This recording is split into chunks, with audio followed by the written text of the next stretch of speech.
বিসমিল্লাহির রহমানির রহিম। আসসালামু আলাইকুম। সরকারি দিঘির পর ভাই ভাই সংগঠনের সকল সদস্যরা আজকে আমরা উপস্থিত হয়েছি ইবনে সিনা হাসপাতালে। আজহার আলী মাধ্যমিক বিদ্যালয়ের শিক্ষক রুহুল আমিন স্যার গুরুতর অসুস্থ।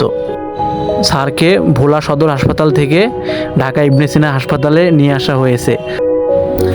আমরা সরকারি দিঘির পার ভাই ভাই সংগঠনের পক্ষ থেকে স্যারকে দেখার জন্য ধানমন্ডি ইবনে সিনা হাসপাতালে একত্রিত হয়েছি এবং আমরা সকলে মিলেই মেডিকেলে ঢুকলাম।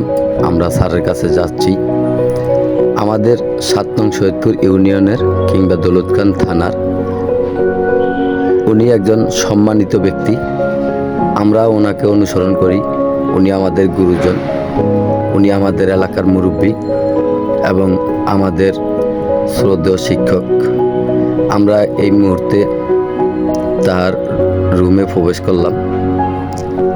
স্যারে আমাদেরকে দেখে অনেক খুশি হইল, খুব আনন্দিত হইল।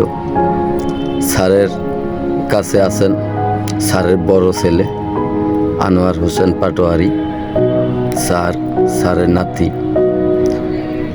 স্যার যদিও অসুস্থ ছিলেন কিন্তু মনোবল খুবই স্যারের বেশি।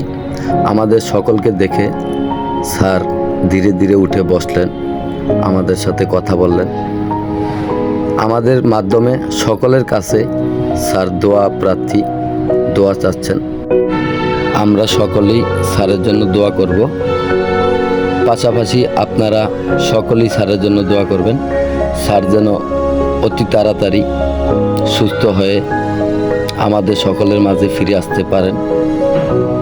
স্যার আমাদের অভিভাবক হিসেবে তার কত বড় মন, সে আমাদের সকলের কাছে বলেছেন যে তোমরা বিসমিল্লাহ বলে সকলে আমাকে একটু একটু করে খাবার খাওয়াও।